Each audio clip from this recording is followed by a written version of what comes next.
Hey everyone, this is Ethan. I'm back and we're on the 7th team for a 32 team series, almost a quarter of the way through, and today we're going to be looking at the San Francisco 49ers. Thanks for all the feedback on the first 6 of these videos. Keep them circulating, keep them going around, keep linking them places, and hopefully see some more people pick them up. So looking at the Niners, they have a new coach, of course, in Harbaugh, coming from Stanford. And I'm not exactly sure who they're going to draft now because we don't really know what sort of drafter Harbaugh is. In the past, the Niners were pretty much a best player available team, but even though they probably have a similar scouting staff, the philosophy might be a little bit different. So they've always had a really strong presence in Southern California and across the South up to Pittsburgh. They haven't really gone much northern than that, and Midwest, while there has been a few picks from that region, they definitely gravitate more toward the boundaries, the southern border, the western border. So definitely when you're looking at talent for the Niners, that might be a solid place to start out.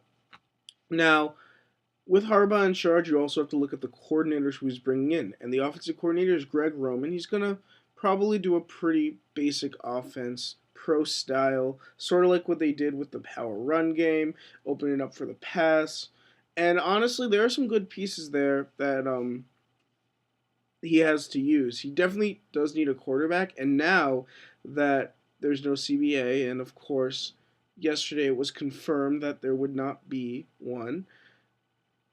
I don't know how that's going to affect the draft, but there could be a lot more quarterbacks going early if there are teams like the Niners who need one really badly.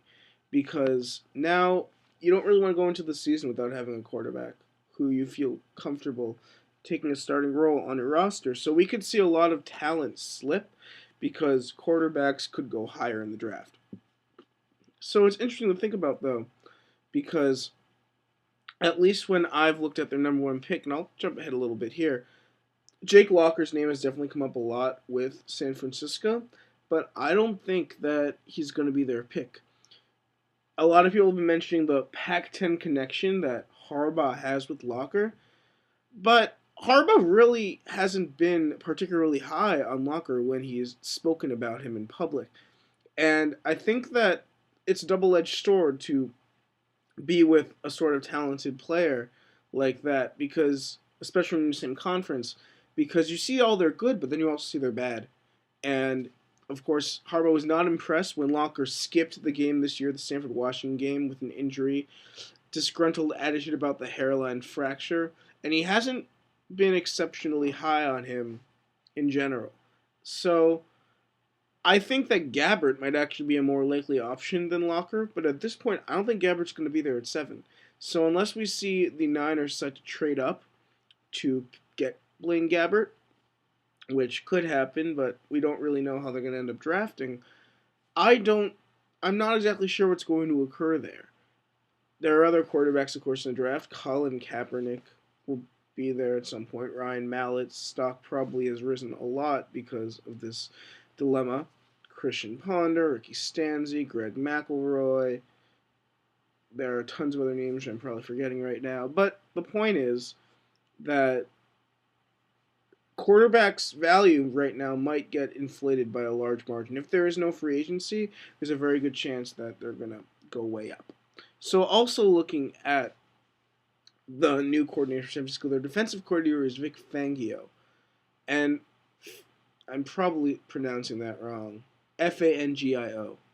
And he plays a 4-3 based defense, though he'll probably rotate a 4-3-3 for the Niners, like what was going on with the Ravens, who is the last linebacker coach. A bit of a misconception about the Ravens is that they are a strict 3-4 team. That really isn't the case. They play a lot of rotational defenses, and Fangio loves bringing linebacker blitzes. And the Niners could use someone to fill that spot.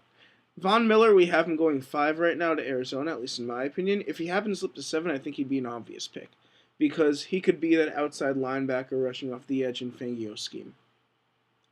Right now, they do have Manny Lawson and Justin Smith, who I think both can play 4-3 DEs, but you still need a DE or a blitzing outside linebacker to sort of help that role. A sleeper pick for 7 overall is Cam Jordan of California. A lot of people haven't really been talking about him as a top 10 pick, but he's a perfect fit for Fangio's defense. And Harbaugh, the first player that Harbaugh interviewed when he joined the Niners was Cam Jordan. And Harbaugh's been very complimentary of him in the past. Of course, he's also seen a lot of him in the Pac-10. And Jordan has a lot of physical skills, which could translate really well over into Fangio's defense in the NFL. So I think that if you're looking for a sleeper pick for that Niners first rounder, Cam Jordan could be the guy. I could see the Niners looking for Prince Amukamara at the cornerback position. They do have some need there. Always could get better on the perimeter. And overall, I think that they could even go BPA approach, pick a wide receiver like AJ Green, Julio Jones if they happen to be there. So they have a lot of options at this pick. And honestly, I'm not sure where they're going to go. Because A, I don't know the style, and B, I don't know about this quarterback thing.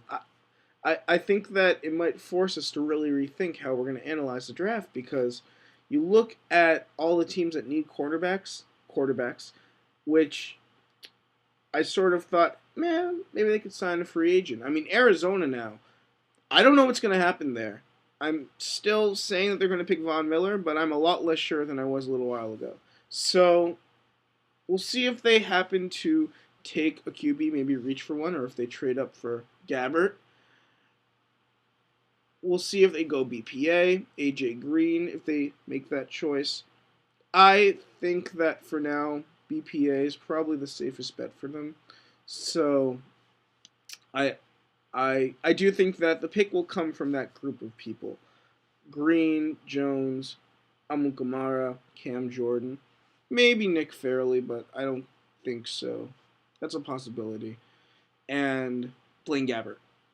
So looking at later picks, I think that Pernell McPhee could be an interesting guy because he's big, he has good athleticism. The Niners took Mississippi State's Anthony Dixon in last year's draft, and he has versatility, and he can play either D tackle or DN. KJ Wright's another Mississippi State Bulldog who can play outside linebacker, who could be that blitzing presence. And of course, former Stanford guy Thomas Kaiser has a lot of projectability as a blitzing outside linebacker. I think he could be an interesting guy to look at as well. Aaron Williams, cornerback Texas, is similar to another guy they once drafted, Reggie Smith out of Oklahoma. I think that he could be a nice little cornerback safety hybrid, take a chance on the third round or so. If a guy like Stefan Wisniewski somehow slips into the second round, he could be the pick. Chris O'Dowd could be the pick as well. They do like taking West Coast guys. I could see them going for an interior alignment in this draft. They do need help there. In terms of quarterbacks, if I had to handicap which one would be the guy, I don't see them going for a low character guy like Mallett, because I don't think that the Niners have gone for a ton of low character guys. Plus, I don't know how conducive the offensive scheme is to Mallett's ability.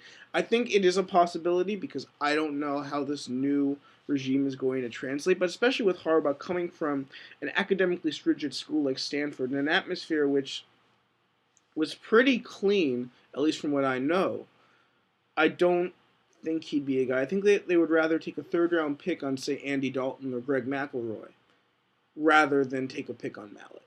So I could see a guy like McElroy or Dalton starting for the Niners next year. Other considerations, they could use some other wide receivers. Ryan Whalen, Stanford guy, could be there. He's always such a solid player. And sometimes with coaches who leave college to go to the pros, you want to see those sort of sentimental favorites do well. Sort of like what happened retroactively with Pete Carroll when he went to Seattle and brought Mike Williams along with him. You want to see those guys sort of succeed. I could see him being someone to take. I could see Vincent Brown, San Diego State, being someone to take. A late-round quarterback to keep an eye on is Ryan Colburn of Fresno State. Sort of played in the area, so definitely Deems watching. Jaleel Brown, Richard Sherman, two bigger cornerbacks later in the draft. Sherman, of course, another Stanford Cardinal. So I think Pac-10 guys definitely could be at a premium because these are the guys that Harbaugh really knows, and I think he could work with Balky to sort of figure out who to take. But overall, I think that definitely an interesting team to watch. The Niners have a lot of capabilities. I listed off a whole bunch of players they could take there. And overall, I think it'll be interesting to see who they end up drafting next month in April. So that's all for now. Tomorrow we will have the 8th overall pick, the Titans. The Titans are always a fun team to look at. Any questions, feel free to tweet me. Keep posting this link around. Keep posting all the other links around, and we're going to get big. I've gotten some comments, which are really positive so far, and I hope to keep getting them. So thanks a lot for your help, and talk to you all later.